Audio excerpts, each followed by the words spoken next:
Thank you for being part of my book club. If you haven't already subscribed to my channel, please do so. Continuing to read The Compound Effect, Chapter 2 Choices. Success is a half marathon. Beverly was a salesperson for an educational software company for which I was doing a turnaround. One day, she told me about her friend who was running a half marathon the upcoming weekend. I could never do such a thing. Beverly was a significantly overweight. Beverly, who was significantly overweight, assured me, I get winded up going up a single flight of I get winded going up a single flight of stairs. If you want to, you can choose to do what your friend is doing, I told her. She balked, saying, That's absolutely no way possible. My first step was to help Beverly find her motivation. So, Beverly, why would you want to run a half marathon? Well, my 20-year high school reunion is coming up next summer, and I want to look fabulous. But I've gained so much weight since I had my second child 5 years ago. I don't know how I can do it. Bingo, we had a motivating goal. But I proceeded with caution. If you have ever tried to lose weight, you probably know the drill. Buy an expensive gym membership, drop a fortune on personal trainers, new equipment, spiffy new workout clothes, and a great athletic footwear. Work out vigorously for a week or so, and then turn your elliptical machine into a clothes drying rack. Ditch the gym and let your sneakers mold in the corner.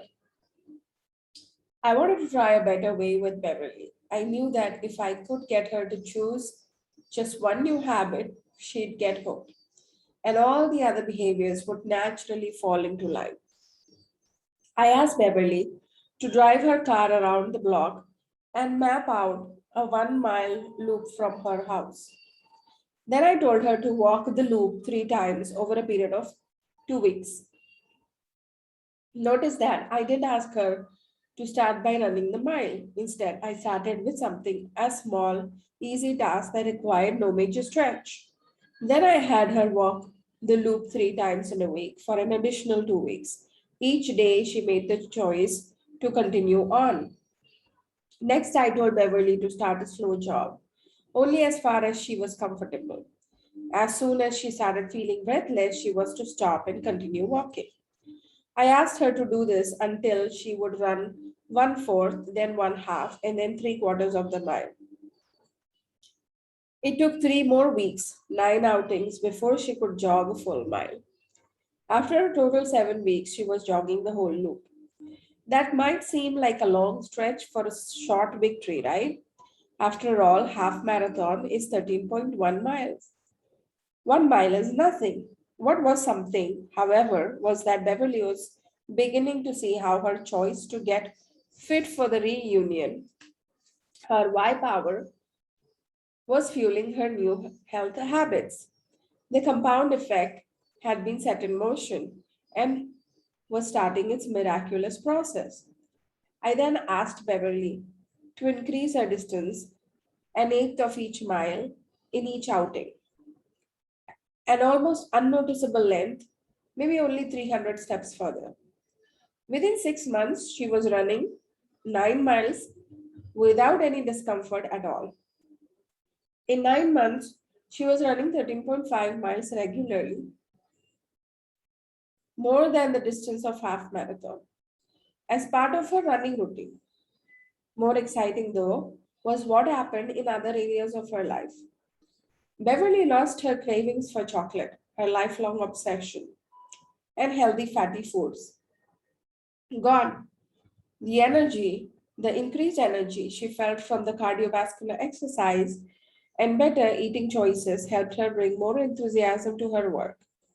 Her sales performance doubled during the same period, which was great for me.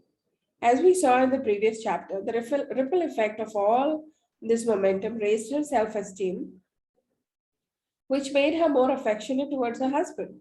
The relationship became more passionate, than it had been since college. Because she had renewed energy, her interaction with her children became more active and animated.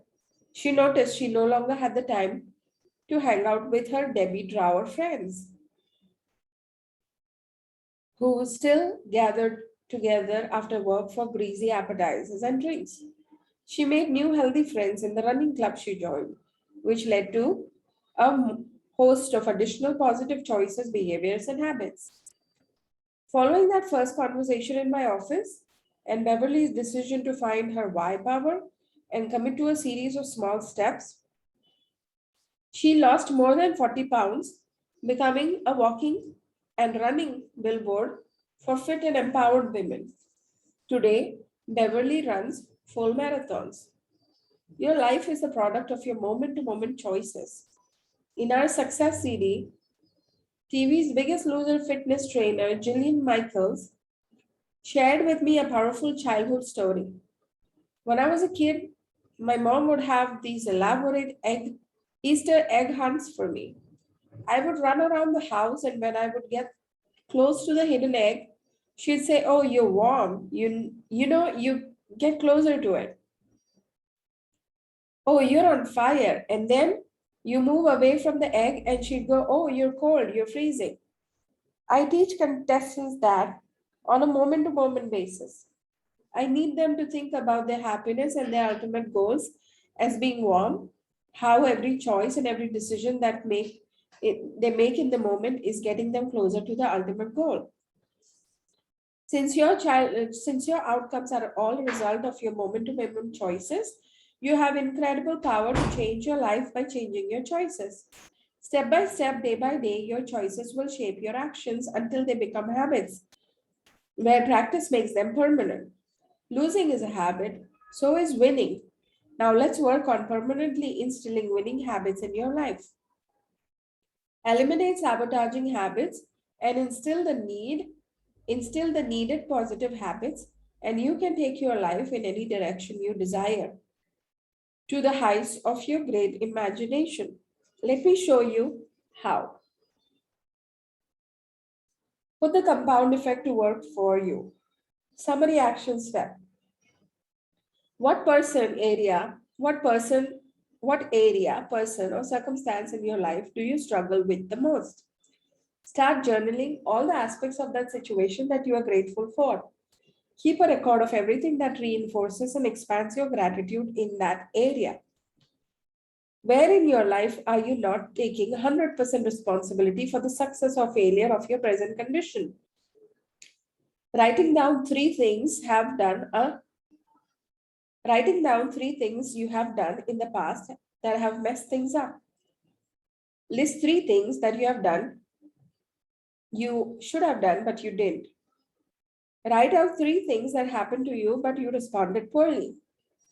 Write down three things you can start doing right now to take back responsibility for the outcomes of your life. Start tracking at least one behavior in one area of your life you'd like to change and improve. Example, money, nutrition, fitness, recognizing others, parenting, any area. Thank you for listening. See you in the next chapter. This is the end of chapter 2.